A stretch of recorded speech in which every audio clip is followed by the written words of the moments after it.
They are reading the names of those who lost their lives this year, those who were killed in acts of discrimination and hate. The transgender community in Long Island came together for a meeting at this church in Centerport. We want to recognize that people are murdered every day for expressing who they are, and we want to bring awareness to the community at large. The Day of Remembrance has been honored since the 1998 slaying of Rita Hester in Massachusetts that, like the cases of many of the names being read, to this day is unsolved. Members of Long Island's community made their voices heard at this vigil and say their presence is not limited to just big cities like New York and San Francisco. Used to be the case.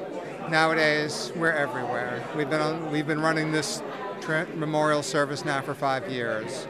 There are hundreds of us here on Long Island that I'm aware of, and thousands more that I'm not, I'm sure. Those I spoke with say they made the decision long ago to speak out about their gender identity, whether they identify with the sex opposite that which they were born or consider themselves gender variant, non-conforming to dominant gender norms.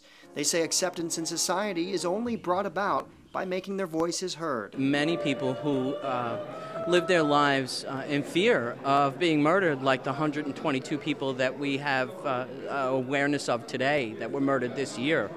Many people live in fear of being ostracized, losing their jobs, losing their incomes, losing their families and friends. The governor passing an executive order against discrimination by state agencies is a step, but many here hope it will be followed up with the state Senate passing a Gender Non-Discrimination Act, which would protect all New Yorkers. We're just people. We're just trying to be ourselves and live a life. We pay taxes. We live here next door. We're your neighbors. We're your sons. Some of your daughters. We're here in Long Island. In Centerport, Jeremy Lee, FiOS 1 News.